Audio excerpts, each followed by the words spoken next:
ఈరోజు నేను మాట్లాడే ఈ మాటలు చాలామందికి నచ్చకపోవచ్చు.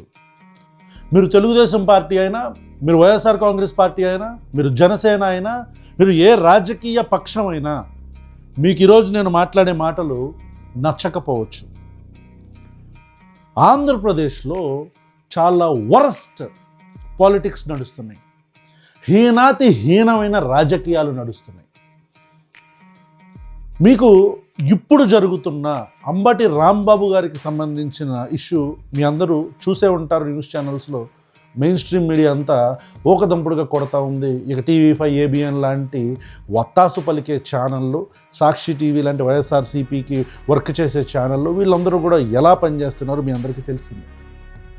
ఒకళ్ళ మీద ఒకళ్ళు బురద జల్లుకుంటున్నారు. ఇప్పుడు కొంచెం నిజాలు మాట్లాడుకుందాం.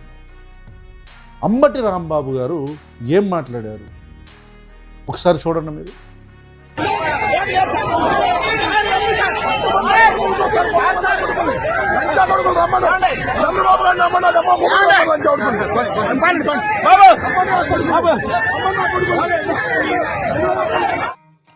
ఇలా మాట్లాడిన అంబటి రాంబాబు గారిది తప్ప అని మనం అనుకుంటే, మరి అంబటి రాంబాబు గారి కారుకి అటువైపు కర్రలు, రాడ్లు పట్టుకొని వచ్చిన తెలుగుదేశం పార్టీ కార్యకర్తలు తిడుతున్న బూతులు మరి ఎందుకు ఎవరు మాట్లాడట్లేదు?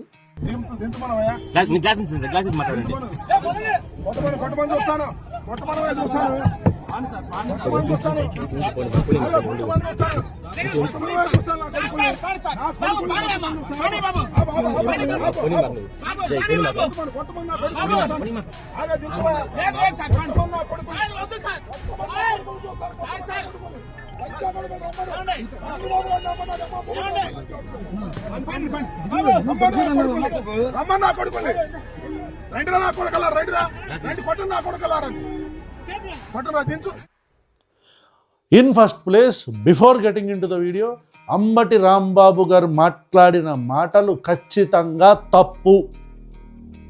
This is what we want to convey. అది అంబటి రాంబాబు గారు మాట్లాడినా, జగన్మోహన్ రెడ్డి గారు మాట్లాడినా, ఇంకెవరు మాట్లాడినా సరే, ఒక బాధ్యతాయుతమైన పొజిషన్లో ఉన్నప్పుడు, గౌరవంగా బ్రతికినప్పుడు, మంత్రులు మంత్రిత్వ శాఖలు నిర్వర్తించినప్పుడు, వాళ్ళ బాధ్యతలుగా విధులు నిర్వర్తించినప్పుడు, ప్రజలకు ప్రాతినిధ్యం వహించినప్పుడు ఇలాంటి మాటలు ఎవరు కూడా ఎక్స్పెక్ట్ చేయరు, మాట్లాడకూడదు. అది అంబటి రాంబాబు గారు నారా చంద్రబాబు నాయుడు గారిని అన్నా, నారా చంద్రబాబు నాయుడు గారు జగన్మోహన్ రెడ్డి గారిని అన్నా. Right. So we are clear that we totally condemn the words or the language used by Ambati Rambabu garu. Right. ఇప్పుడు అది మాట్లాడిన తర్వాత ఆయన క్షమాపణలు చెప్పారు. రైట్. ఒక వ్యక్తి తప్పు మాట్లాడాడు, అతను క్షమాపణలు చెప్పాడు. రైట్. ఇప్పుడు అసలు ఆయన అలా మాట్లాడటానికి పురుగొల్పిన సందర్భం, ఇప్పుడు ఒక వ్యక్తి కారులోంచి వచ్చి రమ్మని అన్నాడు కదా, ఎందుకు మాట్లాడాడు ఆయన? తెలుగుదేశం పార్టీ కార్యకర్తలు కర్రలు పట్టుకుని ఆయన మీదకి వెళ్ళి, ఆయన కారు మీదకి వెళ్ళి అటువైపు నుంచి కొడుతున్నారు. He was sitting towards the left side, ఆయన పక్కన పోలీసులు ఉన్నారు, అటువైపు తెలుగుదేశం పార్టీ కార్యకర్తలు. Visuals are very clear. వాళ్ళు ఈయన మీదకి దాడి చేస్తూ వాళ్ళు మాట్లాడుతుంటే వాళ్ళకి రిటాలియేషన్, వాళ్ళు మాట్లాడకూడదు, ఈయన మాట్లాడకూడదు. మరి ఏం జరిగింది? అసలు వాళ్ళు ఎందుకు కర్రలు పట్టుకొని వచ్చారంటే ఫ్లెక్సీ కట్టుకున్నారు. ఎక్కడ మొదలైంది ఈ వివాదం? తిరుపతి లడ్డూలో జంతు కొవ్వు కలవలేదు అని SIT, CBI ద్వారా ఫామ్ అయిన SIT ACB కోర్టులో ఇచ్చిన ఫైనల్ ఛార్జ్ షీట్లో ఉంటే, దానికి సంబంధించి మొత్తం పరువంతా గంగపాలైపోయిందని బాధపడుతున్న తరుణంలో దీన్ని కౌంటర్ చేయాలని తెలుగుదేశం పార్టీ, జనసేన ఫ్లెక్సీలు ఏర్పాటు చేస్తున్నారు ప్రతి గ్రామంలో. ప్రచారం ఎందుకండి మీకు? ప్రజలకు తెలియదా? నెయ్యిలో కల్తీ జరిగితే ప్రజలకు తెలియదా? కల్తీ జరిగిన విషయం SIT ఏం చెప్పింది అనేది ప్రజలకు తెలియదా? అంత పిచ్చోళ్ళలాగా ఉన్నారా? ప్రతి ఊరిలో ఒక సెంటర్లో కల్తీ నెయ్యి చేశారు అని చెప్పని వైఎస్ఆర్ కాంగ్రెస్ పార్టీ మీద ఇష్టం వచ్చినట్టు తప్పుడు మాటలు, ప్రచారాలు చేయటం మొదలుపెట్టారు. అది తప్పుడు ప్రచారమా పక్కన పెట్టండి. వాళ్ళు ఇన్స్టిగేషన్ మొదలుపెట్టారు. దానికి కౌంటర్గా వైఎస్ఆర్ కాంగ్రెస్ పార్టీ వల్ల ఫ్లెక్సీలు తీయడంతో వివాదం అక్కడ మొదలైంది. అంబటి రాంబాబు గారు ముందు రోజు వెళ్ళి నేను ఆ ఫ్లెక్సీ తీసేస్తాను, ఇది ఉంచొద్దు అని చెప్పారు. వస్తుంటే ఎవడొస్తాడో రండ్రా అని చెప్పని కర్రలు పట్టుకొని రావటం ఎంతవరకు కరెక్ట్? ఈరోజు మీది తప్పంటే మీది తప్పని మాట్లాడుకునే వ్యక్తుల గురించి చెప్తున్నా నేను, ఆ వ్యక్తులకు చెప్తున్నా. మీరు తెలుగుదేశం పార్టీ అయినా వైఎస్ఆర్ కాంగ్రెస్ పార్టీ అయినా మీరెవ్వరూ శుద్ధపోసలేం కాదు. ప్రతి ఒక్కడో ఇష్టం వచ్చినట్టు బూతులని రాజకీయాలలోకి తీసుకొచ్చారు. వాడు వీడు అని మాట్లాడటంతో ఈరోజు అంబటి రాంబాబు అనే వ్యక్తి లకారంతో ఒక మాట మాట్లాడిన పిసుక్కుంటున్న వాళ్ళు నారా లోకేష్ అనే వ్యక్తి ముండలను మింగటానికి వెళ్ళాడని జగన్మోహన్ రెడ్డి గారి గురించి మాట్లాడినప్పుడు ఎవడెందుకు నోరు మెదపలా? మీరు శుద్ధపోసలా? తెలుగుదేశం పార్టీ వాళ్ళని అడుగుతున్నా.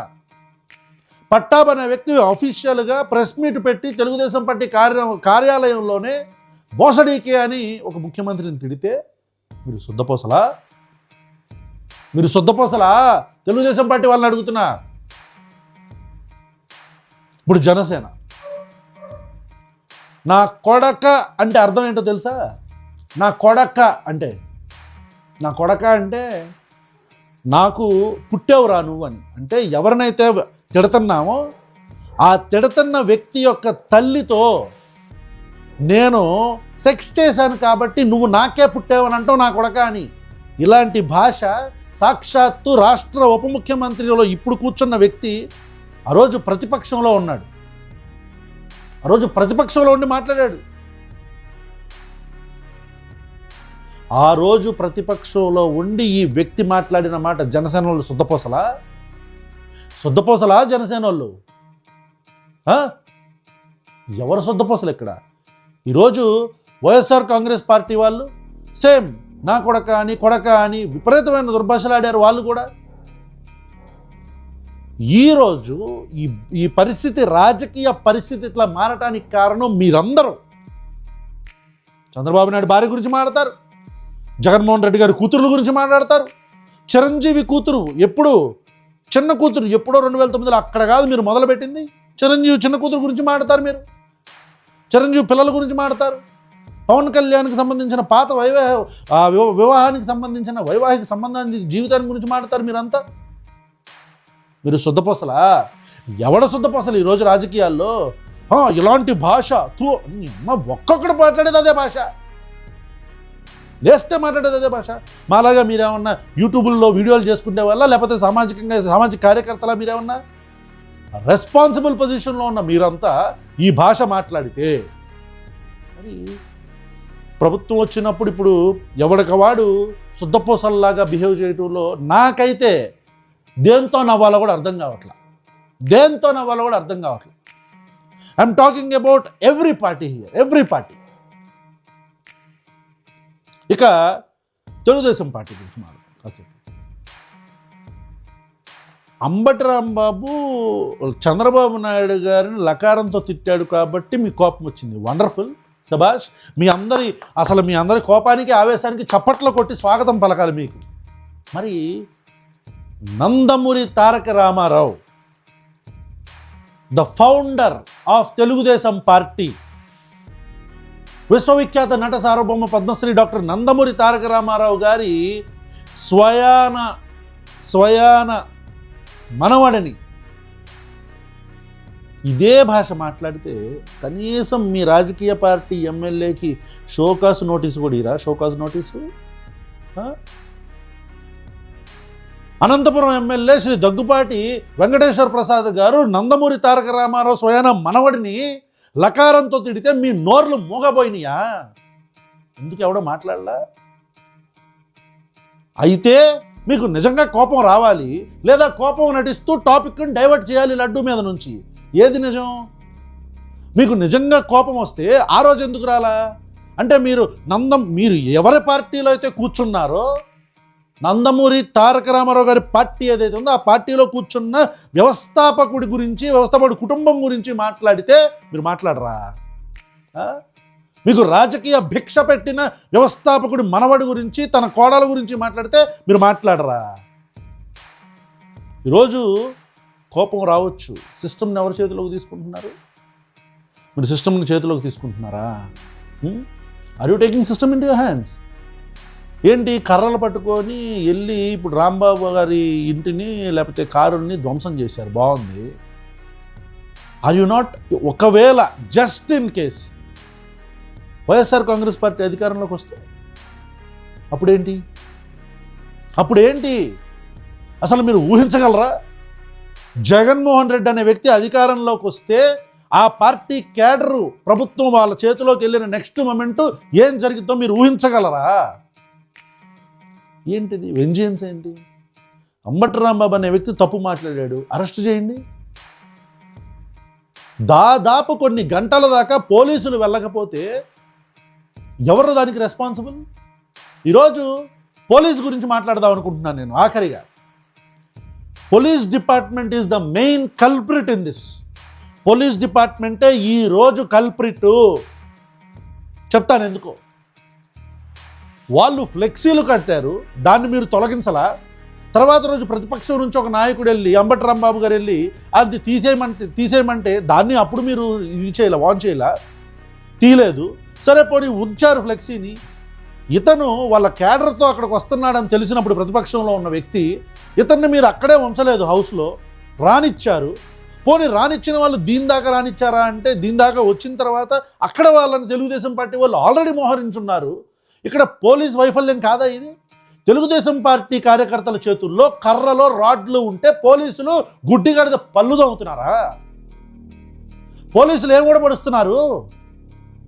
ఆ జిల్లా ఎస్పీ గారు ఆయన దగ్గరికి వెళ్ళి ప్రతిపక్షం హోంమంత్రి హోమ్ మినిస్టర్ సుచరిత గారు వీళ్ళందరూ కూడా అక్కడికి వెళ్ళి ఆ ఇంటి ముందు నుంచుంటే ఎస్పీ గారికి కనీసం బాధ్యత లేదా అండి?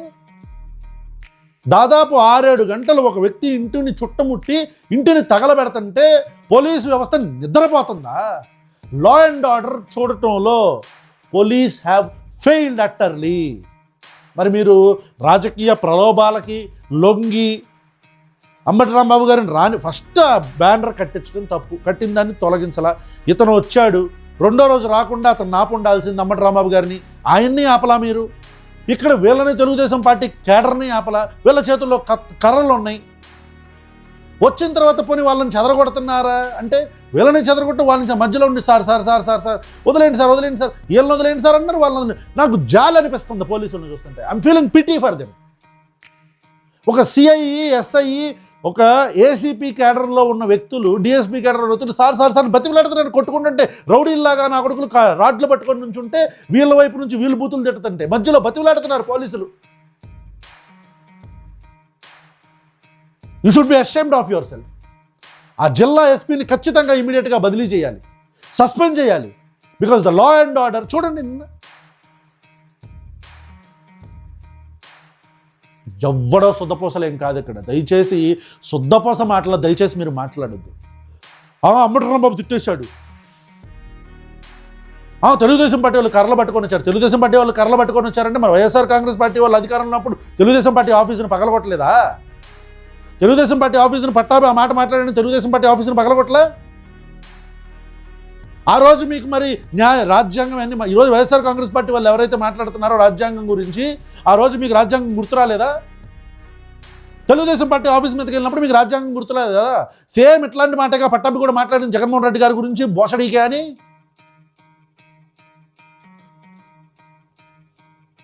మనం అధికారంలో ఉన్నప్పుడు గోతులు, ప్రతిపక్షంలో ఉన్నప్పుడు నీతులు మాట్లాడకూడదు.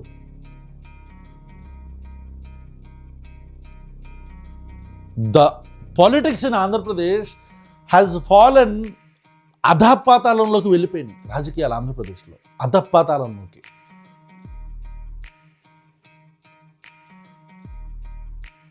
Hope justice will prevail. Thank you so much.